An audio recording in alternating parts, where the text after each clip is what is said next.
Bon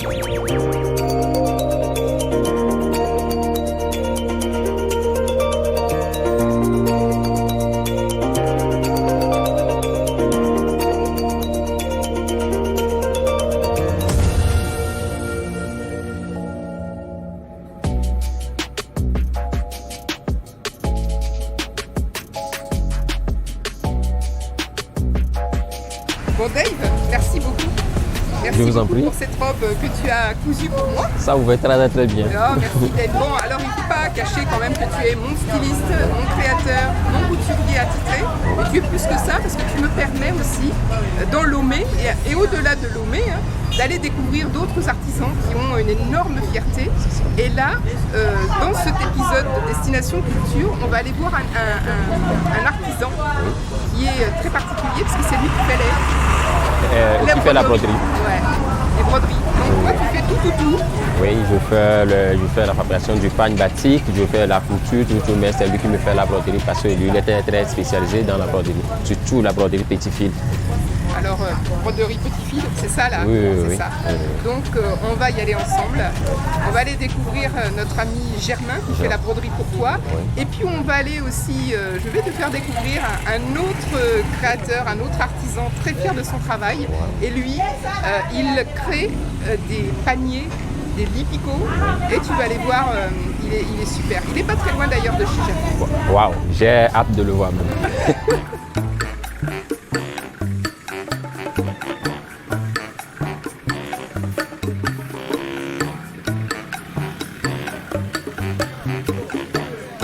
Les ministres, les grandes dames de Lomé qui viennent vers nous, parce qu'on les confectionne celui de gros fil. Donc ça c'est la machine, ça c'est ça le petit là en train de travailler. L'idée m'a venu d'apprendre le métier de la broderie parce que bon, j'ai vu certaines personnes qui font ça et évoluent bien. Bon, la broderie même, ça vient de l'Égypte.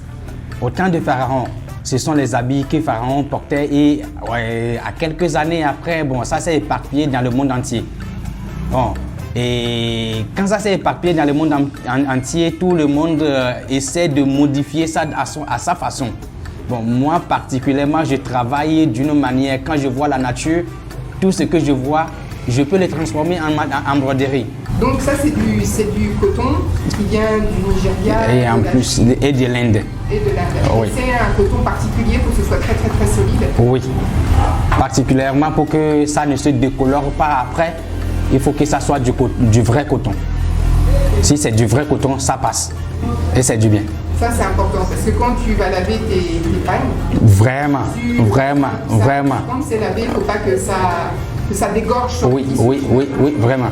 Donc tu as une grosse responsabilité, Germain. Je t'assure. Donc dans la broderie, il y a Phonis, petit fil, gros fil et saxo. Sa broderie est différente de celui de Phonis. Donc quand tu vois un peu, tu essaies d'examiner un peu celui de petit fil et celui de gros fil, il y a une très grande différence dans les deux. Il te faut combien de temps pour gérer une broderie, par exemple, sur un col? Bon, ça dépend du type de broderie ou de la grandeur de la broderie. Bon, par exemple, ce que le gars là m'a commandé ce matin ou bien hier, je peux prendre au moins une 30 minutes ou bien vingtaine de minutes pour le faire. D'accord. Et donc tu pars directement sur ton tissu ou Oui. tu fais déjà un petit dessin? Non, directement. Directement. C'est-à-dire que dans ta tête, Bon, tel que je vois la nature. c'est comme si tu projetais ton dessin. Vraiment, directement. vraiment. Tel que je vois déjà les palmiers de cocotiers et de choses là, le feuille sur les branches de palmiers de cocotiers. Bon, moi-même j'ai fait une idée en même temps de pouvoir représenter quelque chose bon, de spécifique quoi. Mais ça veut dire que toi, à la base, tu es bon en dessin ou oui, c'est que quand tu étais plus jeune à l'école, tu t'es rendu compte que tu savais dessiner les choses, que tu savais reproduire ce que tu voyais ou on n'est pas obligé de passer par le dessin pour faire ce que tu fais? Si tu n'es pas passé par le dessin, tu ne peux pas faire ça.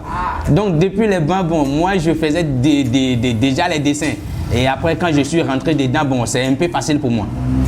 Donc bon, dans le métier, il y a aussi les dessins, la coloration, comment choisir les fils pour que le dessin soit, la broderie que tu vas faire, ça soit au top quoi. Et quand on t'amène par exemple un tissu, ça va être du wax, ça va être du bassin, on te commande la couleur ou c'est toi qui vas choisir la couleur qui va s'adapter vraiment au tissu du wax? Comment ça marche? Et toi, tu prends l'initiative?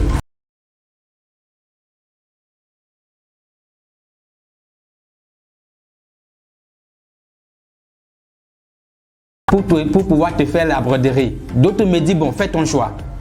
Et moi-même, quand je vois les choses, les wax ou les bazins, tout ça là, bon, j'essaie je demande au client, quel est ton goût? Quel est ton goût? Les couleurs dans la nature, quelle est ta couleur préférée? Il me donne, moi-même, je vois comment joindre d'autres couleurs pour que ça soit au top, quoi. Je suis parti dans une boutique, j'ai acheté un biscuit que j'ai mangé.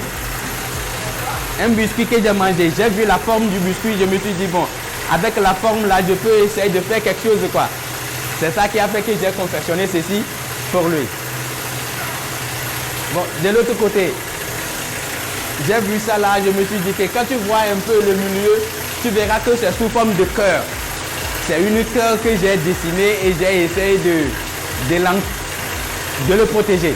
Avec les bordures là, tout ça là, bon, c'est quelqu'un aussi qui a commandé pour que je fasse quelque chose de spécifique et j'ai fait ça. Le petit moulette là qu'il est en train de tourner, bon, d'habitude on l'appelle volant. C'est ça qui nous fait conduire pour pouvoir faire les dessins. Les dessins, ça vient psychologiquement de la tête et en plus, ça passe par la main. Au moment où tu arrives à le faire par la main, ça vient psychologiquement. Après, le cerveau, ça vient au niveau de la main. C'est à toi de savoir manipuler la machine. Oui, parce que j'ai regardé, c'est quand même compliqué. C'est dissocier, en fait, ce que l'on voit, il faut dissocier. Ça me fait penser un peu, tu sais, comme quand on conduit une voiture. Et vraiment. Donc, il faut tourner le volant pour, voilà. Aller dans le bon sens. Donc, c'est ce qui se produit avec oui. le petit volant. Oui. Donc, il faut... puis en plus, c'est répétitif. C'est répétitif. Ça peut aller jusqu'à combien de mètres de longueur, là? Jusqu'à combien de kilomètres? Combien de bobines de fil on peut faire ça? Moins 4 ou 5. 4 ou 5 bobines? Oui, 4 ou 5 bobines de fil. Ça fait combien de mètres? Combien de kilomètres, ça? Plusieurs kilomètres. Plusieurs kilomètres. On fait Lomé d'apparence. Oui, indéterminable.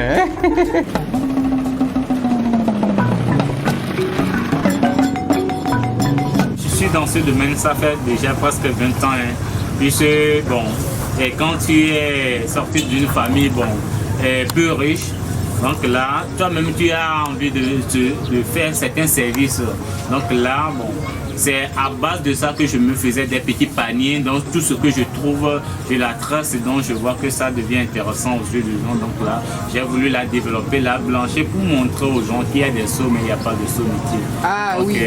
Puisque quand j'ai commencé, les gens se sont moqués. Mais bon, au finish, je les ai dit que c'était grâce à ce travail, je peux devenir ministre de l'artisanat. Donc je vais la blanchir pour les montrer. Donc du coup, pour la petite histoire, ça fait que la situation d'école, ça ne m'a pas permis d'aller loin. Mais une fois que j'ai le rêve, donc j'ai malheureusement laissé l'école en 4e, en 99. Mais James, on se moquait de vous parce que vous êtes un homme et que vous tressez. C'est ça qui est pas normal. Ouais. Donc ça vient de vous, ça vient de vous, ça vient pas de votre femme? Non, ça vient de moi. Donc elle est arrivée tout récemment. Et donc elle n'a pas eu le choix, faut tresser. Oui. C'est ça, hein? Donc là, James va plus vite que les autres. Là. Oui, bon. Ça va trop vite, il va falloir que je ralentisse l'image. Hein. Okay. Parce que là, on va pas comprendre. Hein. Ok, donc là, on pose ça comme ça. Oh là là. Et puis, on tire. Ça va durer combien de centaines d'années une fois que tu fais ça?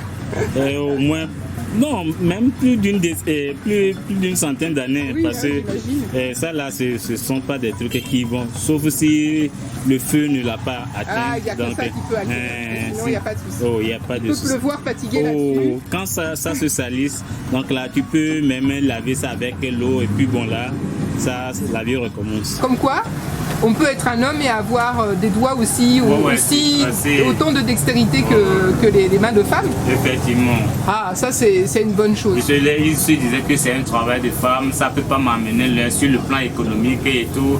Et bien j'ai dit, bon, moi je vais les montrer. Aujourd'hui, je ne crois pas que ma vie soit misérable, mais je vis aussi. Et c'est avec ça que je suis en train de construire cette famille avec les jeunes là qui trouvent refuge dans ce que je fais.